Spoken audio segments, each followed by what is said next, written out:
आप कहते हैं दारू पीना पाप है, चिकन खाना पाप है क्योंकि उसमें जान है।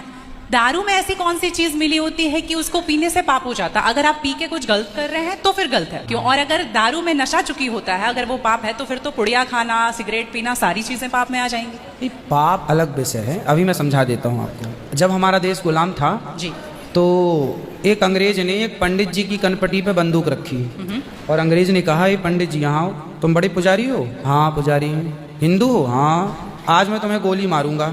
पंडित जी बोले, क्यों मारोगे? बोले, आज 4 चीजें तुम्हारे सामने हैं। पहले, पराई स्त्री लाके रख दी, तुझे आज इसके संग रहना है। दूसरा, मांस रख दिया, आज तुझे मांस खाना है। और तीसरा, ढेर सारा सोना रख दिया। इतना सोना तो रोज भीख मांगता है ना, ले जा सोना। और चौथी, दारू रख दी, शराब। इन चारों में एक चीज तुझे लेनी पड़ेगी। बोल, क्या लेता है? पंडित जी बोले, पराई औरत तो मैं नहीं देख सकता, मार दो गोली मुझे, पर मैं पराई स्त्री के, मेरी माँ बहन, मेरे संस्कार ऐसे हैं कि ये मेरी माँ बहन और बेटी है, ये मैं मर जाऊंगा पर चरित्र में दाग नहीं लगने दूंगा, तो ये स्त्री तो मैं नहीं ले सकता। अब मांस भी मेरे धर्म के खिलाफ है, आप गोली मार दो, मैं ब्राह्मण हूँ, मैं मर जाऊंगा पर ये धर्म नहीं छोड़ूंगा। और रहा ये सोना भी नहीं लूंगा, क्योंकि मैं भीख इसलिए बेईमानी करता तो भीख क्यों मांगता? मैं ईमानदारी से भीख मांग के खा सकता हूँ, बेईमानी का करोड़ों नहीं ले सकता, इसलिए सोना भी नहीं लूंगा। पंडित जी को लगा ये तो पानी है, दारू शराब ये तो पानी है। पंडित जी को बेचारों को पता नहीं था कि दारू का क्या मजा है। अब उनको लगा ये पानी है, पिएंगे निकल जाएगी।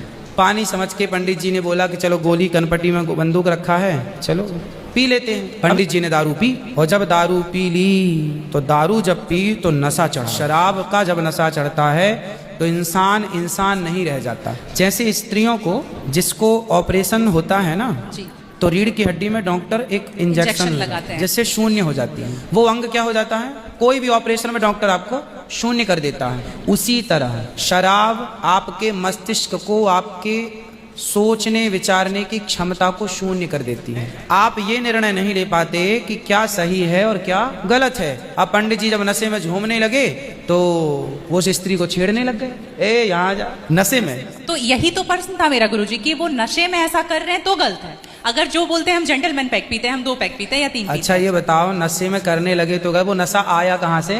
शराब जहाँ से आया वही तो गलत है। नहीं, तो गुरुजी, सारे फसाद की जड़ तो वही है। गुरुजी जब ज्यादा पी ले रहे हैं तो ऐसा हो रहा है, जो कम पी रहे हैं और ये कह रहे हैं कि कम पीने से ऐसा नहीं होता, आप ज्यादा। हमारे यहाँ 5 महापाप गिनाए हैं शास्त्रों ने जी। 5 महापाप, उनमें से एक शराब है। शराब है, हाँ। शराब को महापाप इसलिए कहा गया है, ये बुद्धि भ्रष्ट, शराब पीने वाली की बुद्धि सात्विक नहीं हो सकती। आप शराब पीजिए, आप शराब पीने वाला व्यक्ति आध्यात्मिक नहीं हो सकता।